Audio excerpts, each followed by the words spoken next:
Tony Smith come and presented on the footballing pro licence. I was working at the FA at the time as the England under-21 manager, and I'd done my pro licence, so I used to put myself forward to look at any speakers that I'd never heard that come through the door, and Tony Smith's name was down, a rugby league coach, an Australian. At the time he was a Warrington Wolves manager, and I thought I'd be interested to go and listen to him. My preconceived ideas of what he's like as a manager and were blown out of the water in the first couple of minutes of sitting and listening to Tony. You know, he was well thought out.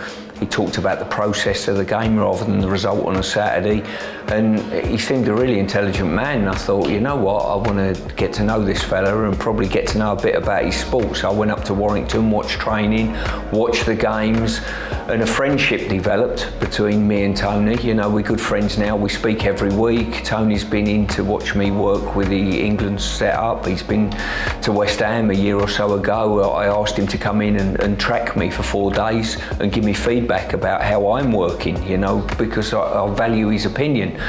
And I got hooked on Warrington and the family of supporters that are Warrington Wolves, you know, and I just love the sport now. I travel up, I went to the Saints game. It's probably about a 9-hour round trip for me from North London on a Friday or a Thursday to get up the M6 to watch the game, to turn round and come back again after the game. But it's worth it, you know. It's a shame that the south of England don't know as much about the game as certainly the M62 corridor does.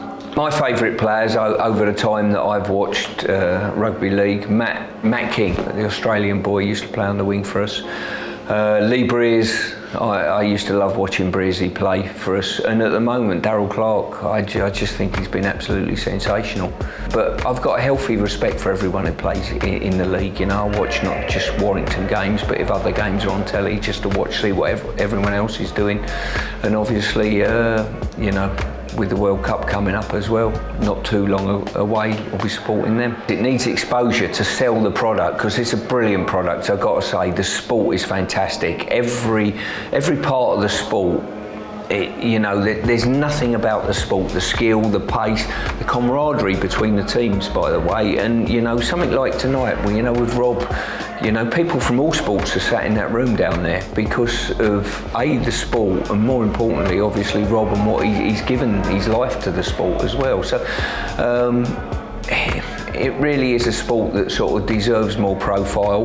The fact of Toronto coming in, obviously Catalan from outside it as well, just adds to profile to the sport. And the more profile it gets, the more people will watch it. And as soon as you watch it, you'll get hooked like I did. I think it'll be a fantastic Super League once again this year. Saints were dominant last year. Salford surprised a few teams. Wigan punched under their weight, but I think everyone, you know, is in with a shouting chance this year, and I think it'll be a fantastic season. To be fair, we've started the season very strongly, but as always, it's always our year at Warrington, and we have to manage expectation. But I think it'll be a fantastic Super League once again this year. The Warrington St Helens game last night was sensational. It was a great product for certainly Super League. You know, Super League is trying its damnedest to selling the product, and if you get more games like that, then it sells itself. It's such a tough season. You don't need form now, you need form probably in about 6 months' time. As you see, there's a lot of good teams. Of course, it's our year.